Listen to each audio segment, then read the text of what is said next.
Hello, everybody. My name is Bradley Cooper, and I am running for District 1 Congress in Pennsylvania. And the biggest help that I need right now is collecting signatures.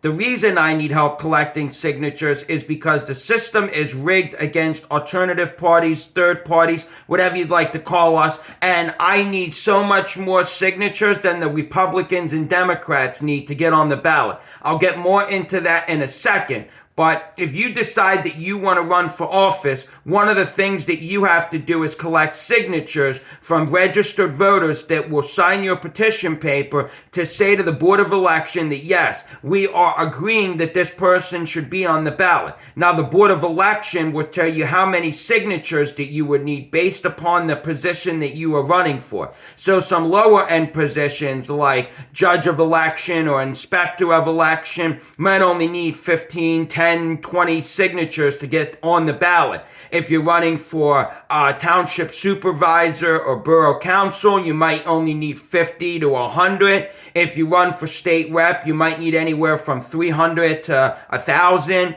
Now, if you run for a statewide position, you might need anywhere between 2,000 to 10,000 signatures. Or if you're running for a Congress position, you might need 1,500, 1,000 to 4,200. So it varies depending upon what position you are running for.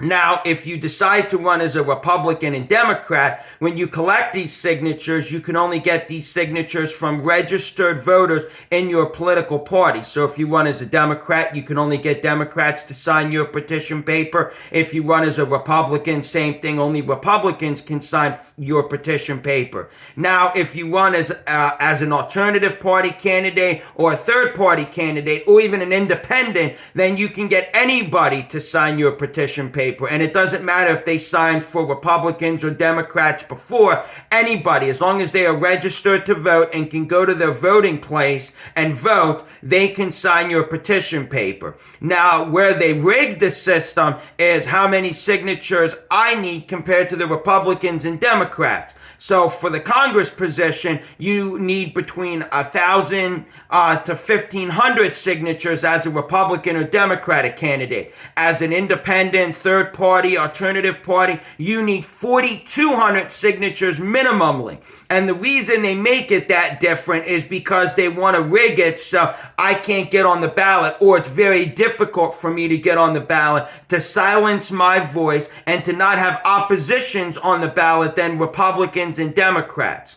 They also will contest your signatures if you got 4,200 signatures. So they'll go to the Board of Election and validate the signatures and make sure that they're all valid. And they'll try to pick apart any little thing they can to make it where that signature that you got is invalid and it doesn't count, so they can get you under the 4,200 or 2,000 or 800, whatever position you're running for requirement is, threshold that you need to get on the ballot. Then they'll send that back to you in a mailer and say, you can't be on the ballot. You didn't get enough valid signatures. So then what we have to do as alternative third-party independents is get double or triple that many. So for my position, I'm looking at getting minimally 6,000 signatures, which will give me 1,800 threshold of extra signatures. Now, I want to get more than that. The more the merrier, but minimally I'm looking at 6,000 as the goal to make sure that I have enough coverage, so if they do find enough invalid signatures, I can still have enough to get on the ballot. And that's the game that the Republicans and Democrats play to keep someone like me off of the ballot, who is trying to represent the people of this township, this county, and this country, and be a voice for them in Washington. So if you would like to help me, here's how you can do that. This is the petition paper that we will be using to circulate for my candidacy. This has to be printed on legal paper, not 8.5 by 11 or standard paper. Now, this particular paper will be in the link below that you can click on to get the document, the PDF file, to print this out. Now, when you look at this, on the very top will be all of the candidates in the Libertarian Party that this petition paper can collect signatures for. We are allowed to stack our candidates compared to what the Republicans and Democrats have to do, so we can help statewide candidates and other local candidates, not just me getting only signatures. Now, down here is going to be the electors. These electors are going to be who represents the Libertarian Party of Pennsylvania's presidential candidate if he should win the election in Washington to Congress. Down here is going to be where you get your signatures from registered voters. It is the front and the back is where you collect those signatures. And on the very bottom is where you get your information put on here as the petitioner, and you only fill this part out if you are done with this piece of paper. Now, you do not have to get the front and the back filled out completely. You can get 20 signatures, 15 signatures, and sign this bottom part, but only sign this bottom part once you collected all the signatures you're going to get on this piece of paper. Now, when you get this piece of paper signed, here's how you have to do it.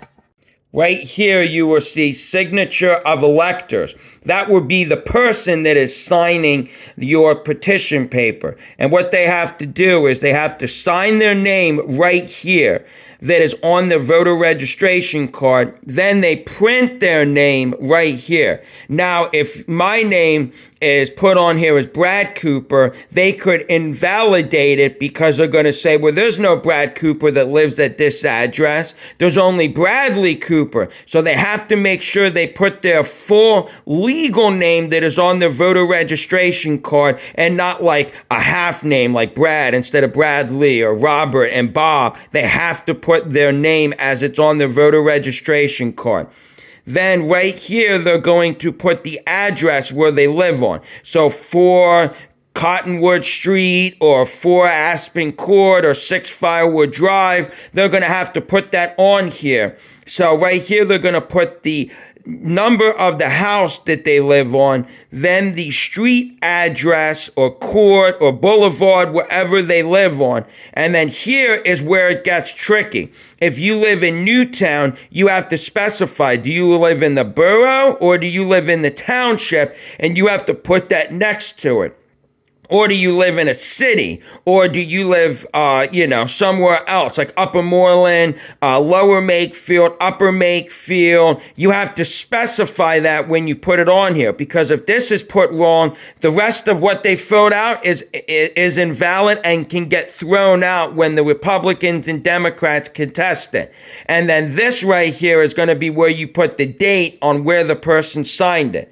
Now, if it is multiple people that are signing this petition paper, each person has to fill out each individual line separately. You cannot have one person fill out 2 lines and then just have one person sign one and one person sign the other. They each individually have to sign and fill out the whole line, because if the same person filled out both lines, and you can see that both papers have 1 and 2 filled out with the same handwriting, and the only person who was signing was different, then they can throw that out because that is invalid. You cannot use any ditto marks. So if 2 people are signing it and they live at the same address, you can't put 4 and then 2 lines to indicate that that's the same. It has to be filled out 4 Aspen Court, 6 Firewood Drive by each individual person on every single line. You cannot have one person fill out this and this and this and then them just sign it. That is how you do this. If you would like to help, I would greatly appreciate it. Thank you for your time.